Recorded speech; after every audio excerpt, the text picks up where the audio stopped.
Hey everyone, welcome back to the Wheel of Fate series. Last episode, we introduced the Wheel of Fate, and we went over how the wheel will decide what content I will be doing. We also fletched 29,000 magic longbows, and that's what finished up 99 fletching. I'm glad to have fletching out of the way. And then finally, we spun the wheel for the very first time, and we got fishing. So stick around and find out what goals I was able to achieve.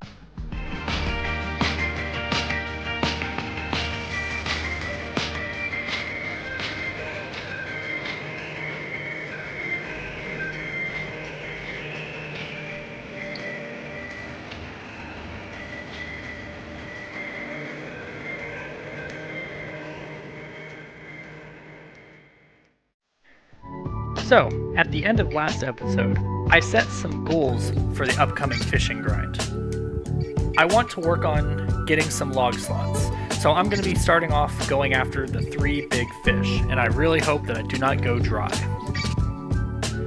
I think the biggest goal that I'm going to set is 90 fishing, but it should give me plenty of food to make some profit at the same time. And last, I want to get to 250 KC at Tempoross. I am currently at 73 KC, so that will be just over 175 kills. Hopefully, I can get a ton of permits. Oh, and as a bonus, I have a chance at getting 2 different pets. So, while I work on getting the big fish, why is fishing important? Well, like I said earlier, it can be a sustainable food supply for the future, and I really don't want to be constantly buying food when it comes to bossing. Level 96 fishing is needed to barehand catch a shark for the Mauritania Elite Diaries. As you know, I am looking to max, and that includes the Achievement Diary Cape. And finally, I want to get as many pets as I can, especially the tiny temper, and this is a great opportunity for that. And starting us out, there is the big bass, and that didn't take too long at all. Followed up by the big swordfish, and at this rate, I will be done in no time.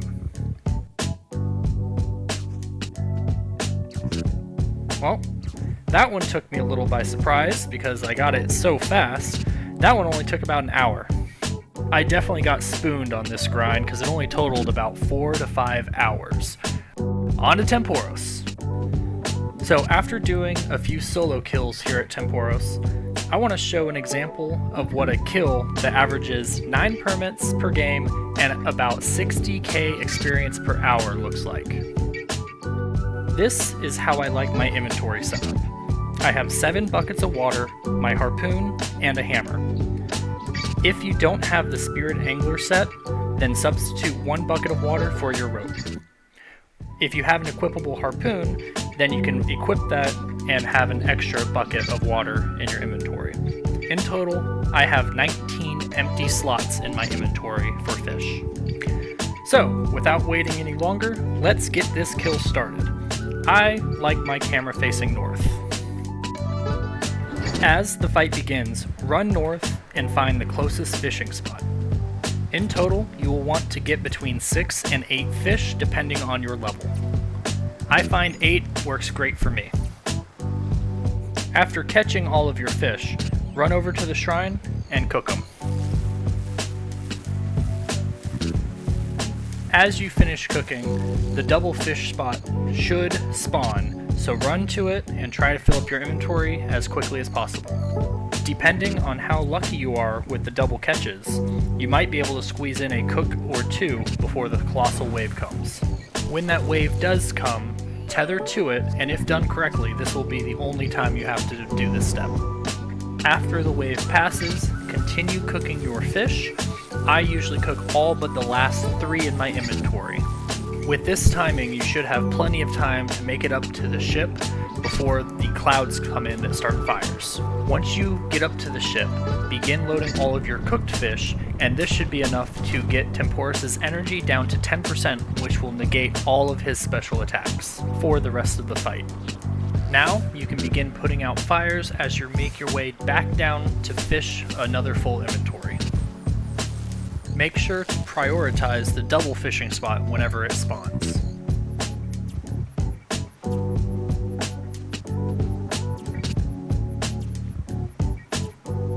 Cook your fish whenever you are not fishing a double spot. And once you have a full inventory of cooked fish, make your way back up to the ship and load the cannons again.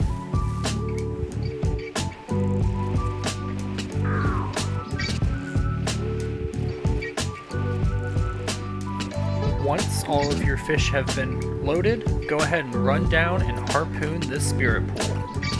Now the goal of this is to do about 1/3 of Tempoross's health. That way you can get the maximum amount of points per round. Once Tempoross's energy has gotten back up to 100%, I like to fill up my buckets and then begin fishing again. From here on out, it is a much chiller grind. Just like at the beginning of the kill, I like to catch about 8 fish to start off with and begin cooking while I wait for the double fish spot to spawn.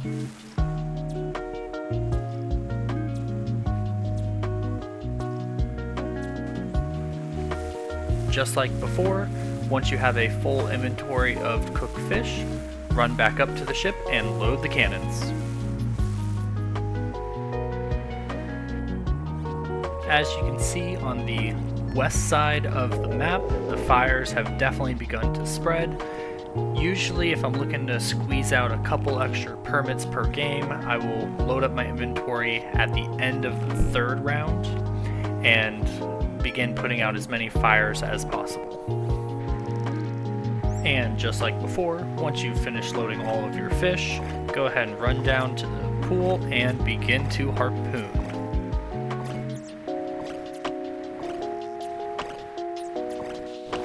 And just like before, this is going to be the final round. All you have to do is gather another full inventory of fish, prioritizing the double fish spots, cook it, and load the cannons one last time. Now is also the perfect time, if you have a lot of extra buckets in your inventory, to go ahead and put out some fires just to get a couple extra points.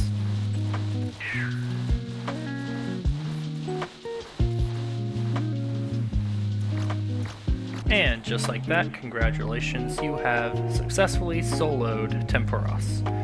This strategy, like I said, averages 9 permits on average and about 60,000 experience per hour if done solo. And now comes the best part of the entire video, the loot pool, from just over 1,500 permits at Tempoross. Enjoy. And here we are, nearly 30 hours later, with 1,500 Tempoross loot permits. Before we get to the good stuff, let's go ahead and go over the collection log and see what we have so far. We ended off at 252 total kills, just so that we can get over that 1,500 permit mark. And beforehand, I have only pulled 472 to get everything you see here. I would really like to get my hands on the pet. Tiny Temper has to be one of my favorite ones, but I wouldn't mind getting another Tome of Water. So, let's go ahead and jump into these rewards. I am so glad they added a big search feature. This will let me do 5 pulls at a time instead of the normal 1, which should cut down the time a lot.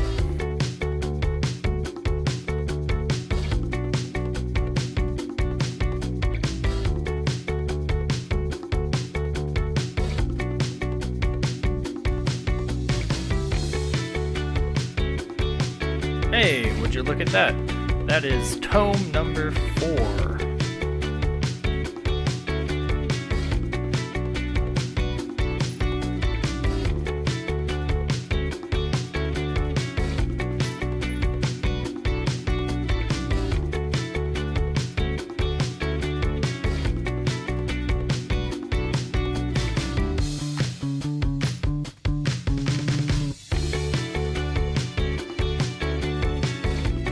And That right there is a duplicate big harpoon fish.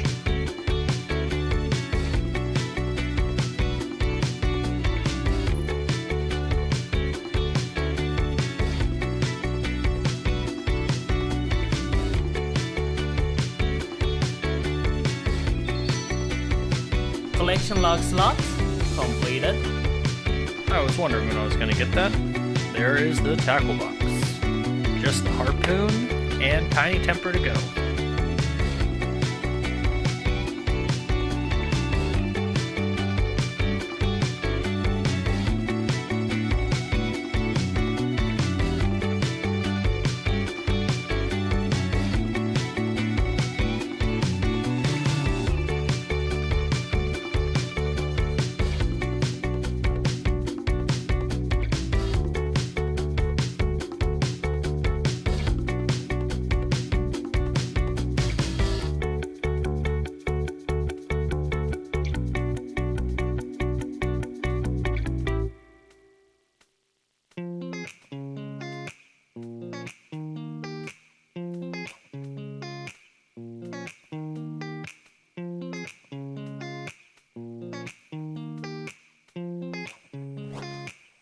Oh, go away, old man. But we're down to our last couple pulls.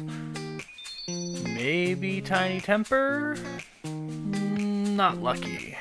Guess we're coming back to Tempoross at some point in the future. Let's go ahead and do a quick price check. Looks like it's 8.2 mil from this loot. Let's open these caskets up and see how much the total is.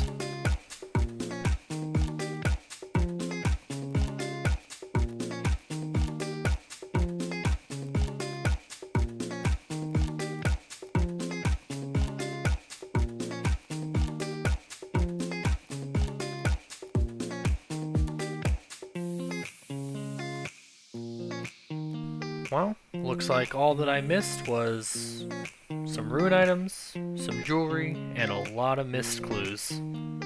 Well, after finishing off Tempoross, we had about 200,000 experience left, and just like that, barbarian fishing will get me to the goal that I set forth of 90 Level up fishing. completed. Unfortunately, we did not get either of the pets we were looking to get, but we are ready to spin the wheel. If you've made it this far, I would really appreciate it if I can get a like and a subscribe on the video if you want to see more content. Now, let's get to that wheel spin. And just like before, there are still 3 categories to choose from: skilling, tasking, and minigames or bosses. So, let's get it spun and see what we're gonna do next episode.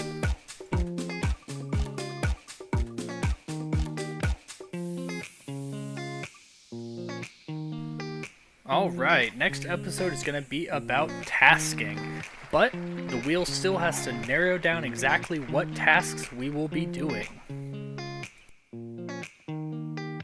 So, the tasking wheel includes diaries, questing, the collection log, and clues, all of which will further progress this account towards its goal of eventually maxing.